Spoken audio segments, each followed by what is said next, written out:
Hello everyone, welcome to the lecture on Laplace transform. In this lecture, we are going to discuss application of Laplace transform. In application, we are discuss how to solve the differential equation and how to solve simultaneous differential equation with the help of Laplace transform. This lecture is very important. In this lecture, we are going to discuss all the concept as well as steps to solve the differential equation. In this lecture, we discuss the one important example.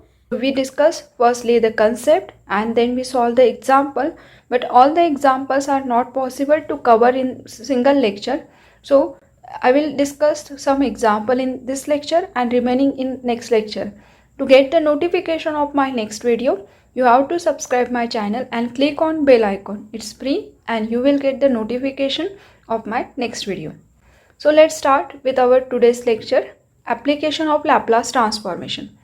We know that when we apply the transformation on a function of t, f of t is a function of t. If we apply the Laplace transformation on f of t, so we get the answer in the form of variable s, that is a f bar of s.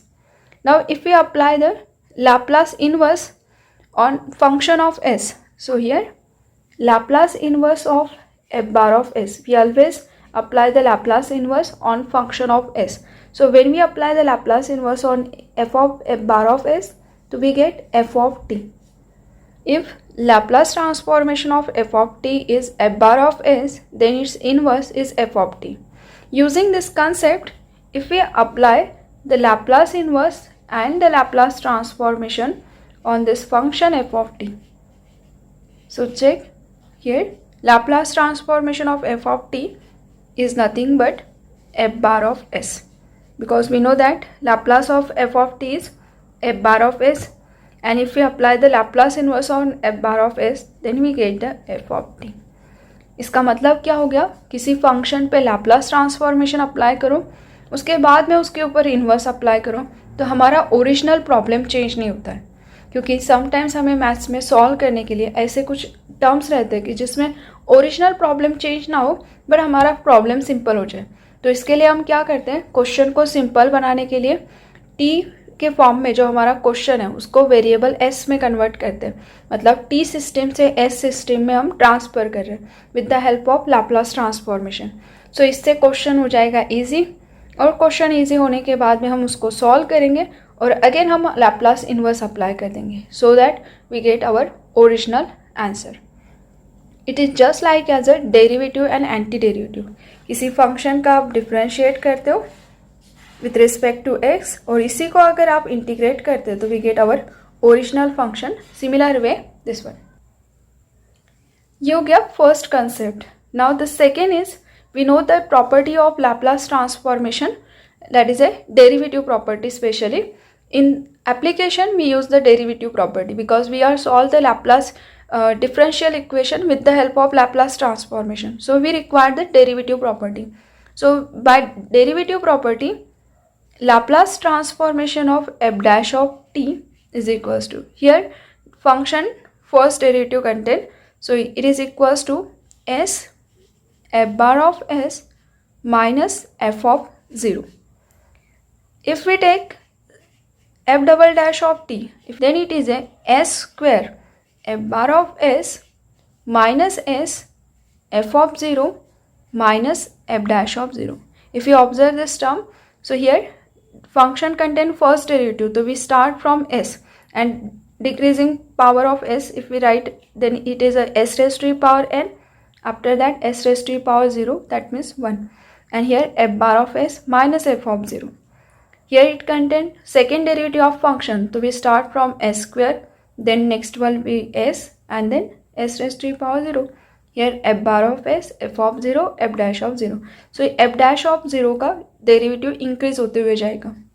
वैसे ही अगर आप f triple dash of t निकालते, मतलब third derivative of function contain है और उसका Laplace transformation apply करोगे, then it is start from s cube f bar of s minus s square f of 0 minus s f dash of 0 minus, now if you have to decrease the power, next will be s raised to the power 0 is 1 f double dash of 0.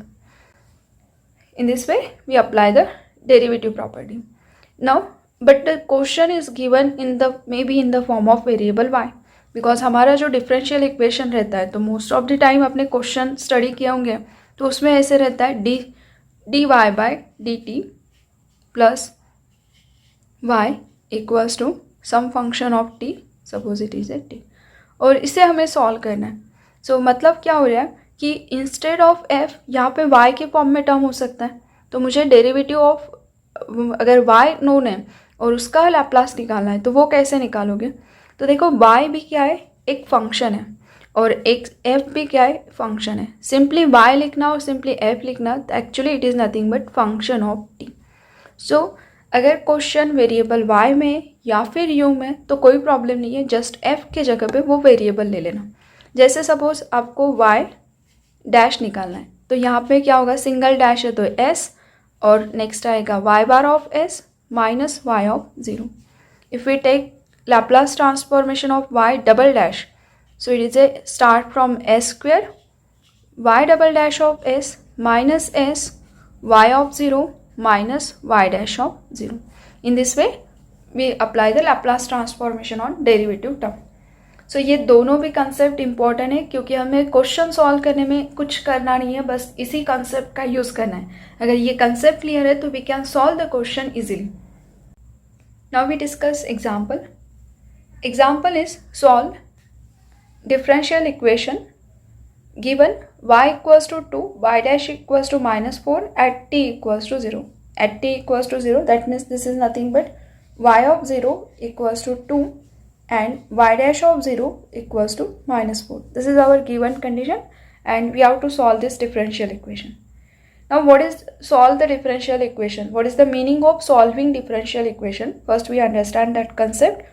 When we are taking the differential equation dy by dx plus x equals to sin x, or we may take here y.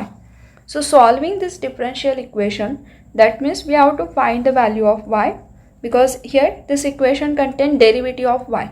So if the contain derivative of y with respect to x, that means y is our dependent variable and we are taking the derivative with respect to x. So we know that we are always taking the derivative with respect to the independent variable. इसका मतलब है y is a function of x. So solve this differential equation. So solve मतलब क्या required है, solution is nothing but y is a function of x. ये always concept ऐसे ही रहता है कि किसको कौन डिफ्रेंशिएट कर रहा है चेक करो. तो अगर y को हम डिफ्रेंशिएट कर रहे हैं x से तो इसका मतलब है y किसका फंक्शन है, x का. तो इसको सॉल्व करना है, मतलब ऐसा एक फंक्शन फाइंड आउट करना है y is a function of x जो इस डिफरेंशियल इक्वेशन को सेटिस्फाइड करेगा. मतलब instead of this y if we put this function तो इसका लेफ्ट और राइट साइड होल्ड होना चाहिए. That is called finding solution of differential equation. अगर सिंपल एक एग्जांपल लेते हैं, जैसे suppose dy by d x equals to, suppose आपके पास में गिवन है x. अब इसे सॉल्व करना है, तो इसको सॉल्व करना है मतलब हम क्या करेंगे, इसको वेरिएबल सेपरेशन प्रोसेस हमने अप्लाई किए थे ऑर्डिनरी डिफरेंशियल के अंदर, और इसे इंटीग्रेट करोगे तो we get y equals to x square by 2 plus c. Now this is the solution of this differential equation. अब देखो क्या आ गया solution, y is a function of x. और ये ऐसा सॉल्यूशन है जो इस डिफरेंशियल इक्वेशन को सेटिस्फाइड करेगा. मतलब अगर हमने लेफ्ट हैंड साइड ले लिया dy बाई डी एक्स, तो y का वैल्यू हमने जो निकाल के रखा है उसको पुटअप करोगे तो derivative of this y it is A x square का डेरिवेटिव ट्वाइस एक्स, डिवीजन का 2 कैंसिल तो it is A x, and constant का डेरिवेटिव 0. मतलब ये हमें क्या मिल गया, राइट हैंड साइड. मतलब ऐसा एक फंक्शन जो कि y equals to function of x, because y को डिफ्रेंशिएट किया है x, और जो इस डिफरेंशियल इक्वेशन को सेटिस्फाइड करता है, दैट इज क्या कहलाएगा, solution of differential equation. Now अब आ जाओ मेन क्वेश्चन पे. यहाँ पे डेरिवेटिव किससे किया है पता ही नहीं चल रहा है, बिकॉज डायरेक्टली डैश लिखा है, बट हमें राइट साइड में दिख रहा है इट इज़ ए t. इसका मतलब है ये y किसका फंक्शन है, t का. इसीलिए y is a function of t, तो y ऑफ t है. तो जब आप t का वैल्यू 0 लेते हैं that time we given when t is 0 तो y is our 2, and when y dash equals to here y dash of 0 is -4.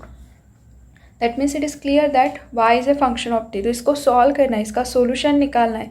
So solution find out करना है इसका, that means we require y of t equals to what. So solution find out करना है इस differential equation का, मतलब ही हमें क्या करना है, y ऑफ t को फाइंड आउट करना है। Now step wise we discuss the solution of this differential equation. Here the given differential equation is y double dash plus 2y dash plus 2y is equals to 5 sin t. In a first step, we have to apply the Laplace transformation both sides, and we know that Laplace transformation is a linear operator. So term wise we can separate the Laplace, and constant we take the outside. So see here, if we apply the Laplace transformation, the Laplace transformation of first term plus 2 is a constant, Laplace transformation of y dash plus 2 Laplace transformation of y is equals to, right side again 5 is a constant, Laplace transformation of sin t. So in a first step we have to apply the Laplace transformation, and by using our formula just अभी हमने discuss किए थे, with the help of that formula y double dash, so it is a y double dash, so Laplace transformation of this term is s square y bar of s minus, reduce the power of s y of 0 minus derivative of y of 0, so it is a y dash of 0, then plus 2 Laplace transformation of this term, it is a y dash, so s y bar of s minus y of 0. Next term is 2 Laplace transformation of simply y, simple y का Laplace transformation होता है y bar of s is equals to 5 Laplace transformation of sin t is 1 upon s square plus 1। अब most of the time student को confusion रहता है कि y Laplace of y is y bar of s, तो मैं इसको shortly explain कर देती हूँ, क्योंकि एक एग्जाम्पल अगर आपने प्रॉपरली कर लिया सो बाकी क्वेश्चंस आप इजीली सॉल्व कर सकते हैं। तो वंस कंसेप्ट प्रॉपर क्लियर रहा तो आप कोई भी क्वेश्चन सॉल्व कर पाओगे। सो सी है, हमें पता है Laplace transformation of F of T ये होता है एफ बार ऑफ एस। उसी तरह से सिंपल y लिखना, इसी का मतलब होता है y is a function of t, तो यहाँ पे f की जगह पे y नोटेशन है, so that's why it is a y bar of s। और इसी कंसेप्ट को हमें आगे भी यूज़ करना है, तो ये याद रखना कि सिंपली y लिखना मतलब ही होता है y of t, and Laplace transformation of y of t is y bar of s. So this is our first step, that is applying the Laplace transformation on our given differential equation. In a next step, we have to use our initial condition. This condition is given, that is y of 0 equals to 2 and value of y dash of 0 is minus 4. So we have to use this condition. So we get s square y bar of s minus, here y of 0 is our 2. So minus 2s, y dash of 0 is minus 4. So it is already contain minus sign. So if we put minus 4, that is minus of minus plus 4. Plus twice here s y bar of s. So open this bracket. So twice s y bar of s minus this y of 0 is our 2 and this outside contain 2. So 2 into 2 is 4 and this minus symbol. So minus 4. So y of 0 की value है 2, outside का ये 2 multiply, तो 2 into 2 4 and this negative sign, so minus 4 plus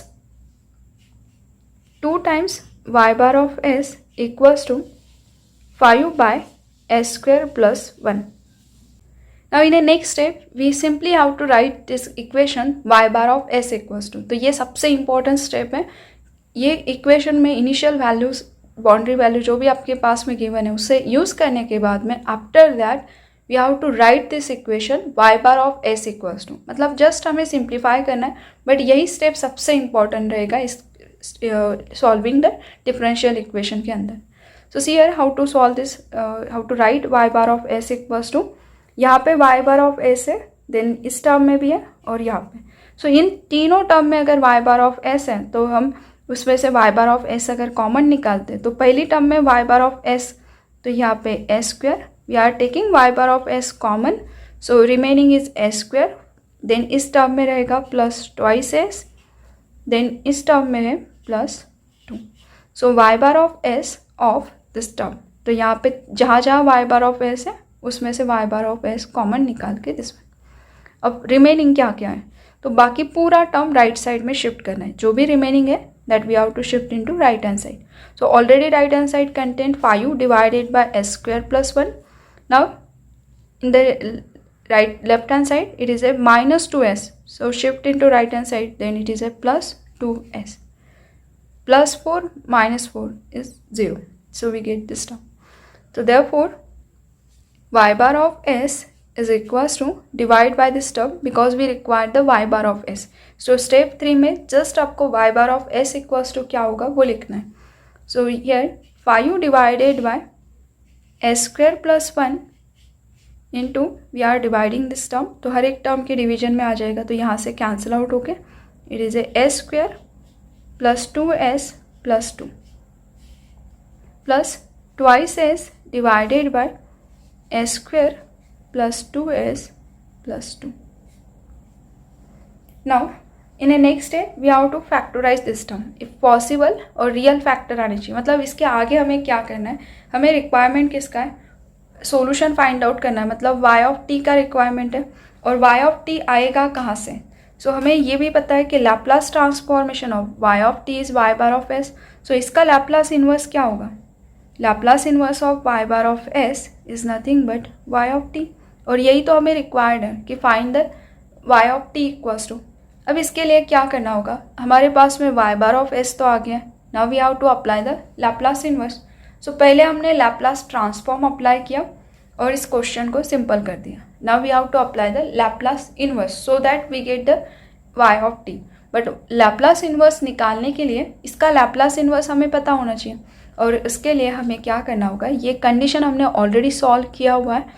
partial fraction की help से हमें इस term को सेपरेट करके then find out its Laplace inverse. So now see here, इसको अगर हम लैप्लास पार्शियल फ्रैक्शन अप्लाई करते हैं, to solve this Laplace inverse we require the separate the term. So here by partial fraction this 5 divided by s square plus 1 into s square plus 2s plus 2 is equals to, here it is a both are quadratic equation. So for separation we take as plus b divided by first factor plus cs plus d divided by second factor. ये अगर partial fraction इसको अगर factorise करना possible रहता था तो हम इसको करते थे, लेकिन इसके फैक्टर्स इमेजिनरी में आते हैं, दैट्स वाई हमने ये किया नहीं है.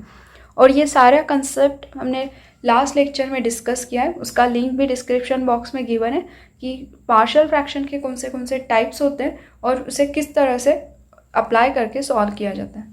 ना इस कंडीशन में आप अगर इसको सिंप्लीफाई करते हो, so cross multiply this term, so a in bracket as plus b into s square plus 2s plus 2 plus s square plus 1 into cs plus d. In the next step we have to open these brackets and equate the coefficient. I will not going to discuss complete process of partial fraction in this lecture because this process I have already discussed in previous lecture. If we discuss this concept in this lecture, then this video will be very lengthy. So I will directly write the value of a, b, c, d here. So here if we equate the coefficient, then you will get the values of a, b, c, d. A will be minus 2, b equals to 1, c equals to 2 and d equals to 3. So put this value of a, b, c in this term. So y bar of s is equals to, this equation is equivalent to this term. Now put the value of a, b, c. So therefore this first term is minus 2s plus 1 divided by s square plus 1. Then next plus cs, here c is 2, so 2s plus d divided by s square plus 2s plus 2, and next term is twice s divided by s square plus 2s plus 2. So given term हमारा as it is है, just ये वाला जो term है उसको partial fraction से separate कर दिया, वहाँ पे ए बी सी की ये वैल्यूज़ आ जाएंगे और इसी को यहाँ पे हमने पुटअप कर दिया. So this term is equivalent to this one और ये सेकेंड वाला जो टर्म था इसका ये as it is. After separation of this term we have to apply our last step that is a Laplace inverse. तो जब y बार ऑफ s इस फॉर्म में कन्वर्ट हो जाएगा कि जिसका लैप्लास इनवर्स हम निकाल सकते हैं, उसके बाद में आप क्या करोगे, directly apply the Laplace inverse. It is the last step, apply the Laplace inverse. तो left hand side is Laplace inverse of y bar of s is equals to Laplace inverse of here -2s plus 1 divided by s square plus 1 plus Laplace inverse of twice s plus 3 divided by s square plus 2s plus 2 plus Laplace inverse of 2s divided by s square plus 2s plus 2. Still यहाँ पे हमने इसको separate तो कर दिया, लेकिन still इसके answers हमें अभी भी लैप्लास इनवर्स डायरेक्टली पता नहीं. अब इसको देखो हम कैसे करेंगे, बट इसको सॉल्व करना भी पॉसिबल है. दैट्स वाई हमने इसको लैप्लास इनवर्स अप्लाई किया. ये s अपॉन और ये 1 अपॉन, हम बेस से टर्म को अगर सेपरेट करते हैं एंड लैप्लास लीनियर है तो we can take constant outside. So first is -2 Laplace inverse of s upon s square plus 1.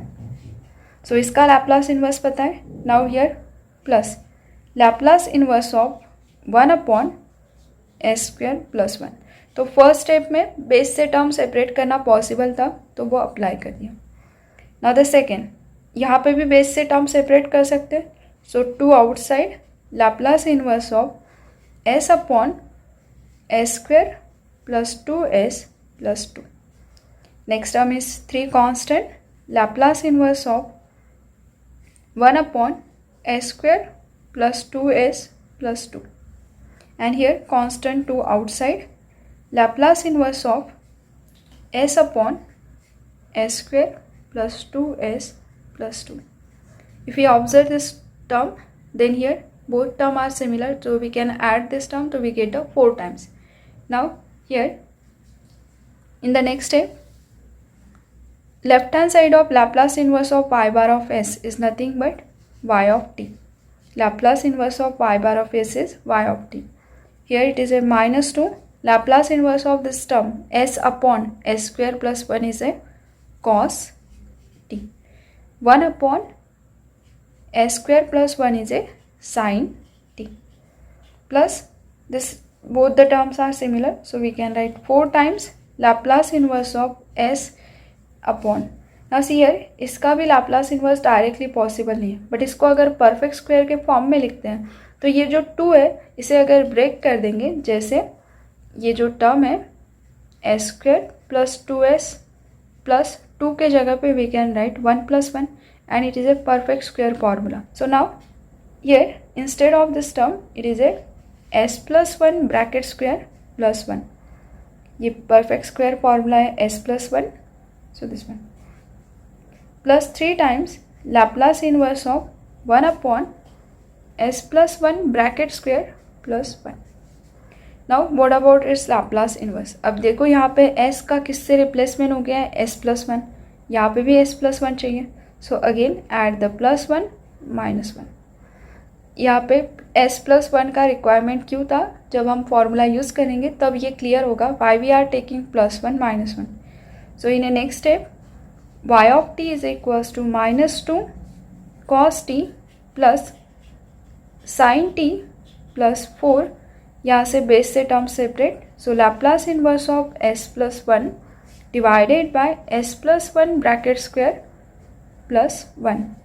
Then minus this 4 is again outside because इस पूरे टर्म को 4 है. सो -4 Laplace inverse of 1 upon s plus 1 bracket square plus 1 and this plus 3 Laplace inverse of 1 upon s plus 1 bracket square plus 1. Again ये दोनों term add हो जाएंगे. सो -4 plus 3 is -1. y of t equals to -2 cos t plus sin t plus 4. Now see here s upon s square plus 1 किसका formula होता है, s upon s square plus 1 cos t का, but जैसे ही आप s को replace करते हैं s+1 से, s के अंदर s+1 अगर आ गया तो s रिप्लेस करना s+a से, तो we get the multiplication of function f of t का जो फंक्शन होता है उसके मल्टीप्लिकेशन में आ जाएगा e, यहाँ पे +1 है सो -t। ये शिफ्टिंग प्रॉपर्टी की हेल्प से किया है, इसका भी लेक्चर हमने डिस्कस किया हुआ है how to do this process. So previous lectures properly अगर आपने देखे होंगे तो ये कंसेप्ट इजीली क्लिक होता है। और ये कैसे क्लिक हुआ, क्योंकि यहाँ पे डिवीजन में s+1 दिख रहा था, सो न्यूमरेटर में भी +1, ताकि s सेम वेरिएबल से रिप्लेस होना चाहिए through out the function of s replace by s+1, so it is e⁻⁻t। Now 1/s² + 1, so 1/s² + 1 ये फॉर्मूला होता है साइन t का। इन दोनों टर्म्स को हम ऐड कर रहे हैं तो we get the -1 and this is the formula of sine t। But again 1/s² + 1 is a formula of sine t, but यहाँ पे s किससे रिप्लेस है, s+1 से, इसका मतलब है यहाँ पे आएगा e⁻⁻t। Now this is our final answer of differential equation. So we get the solution of differential equation y of t equals to this one। so ये इस प्रोसेस से मतलब हमने 4 स्टेप अप्लाई किए सॉल्व द डिफरेंशियल इक्वेशन। उसमें सबसे first जो step था that is given differential equation को लैप्लास ट्रांसफॉर्मेशन अप्लाई करना। सेकेंड स्टेप में गिवन जो कंडीशन है उसकी हेल्प से जो वैल्यूज पुट अप कर दो y जो भी गिवन है। इन ए थर्ड स्टेप हमने y bar of s equals to लिखा है और इसे इस तरह से लिखना है कि हमें उसका लैप्लास इन्वर्स फाइंड आउट करना है। मतलब ये y बार ऑफ s लिखने के बाद में इन केस यहाँ पे अगर मल्टीप्लिकेशन में फैक्टर्स है तो उसे बाय पार्शियल फ्रैक्शन प्रोसेस से सेपरेट करना है। After that step number 4 is apply the Laplace inverse. पहले लैप्लास ट्रांसफॉर्मेशन अप्लाई किए थे, फिर लैप्लास इन्वर्स, ताकि हमें ओरिजिनल फंक्शन मिल जाए that is a y of t। So y bar of s का वैल्यू जब पता होगा then we apply the Laplace inverse. So Laplace inverse of y bar of s is y of t. So we get the answer. Next example we will discuss in the next lecture. Share this video with your maximum friends so that they will also get the benefit of this lecture. Thank you. Like, share and subscribe.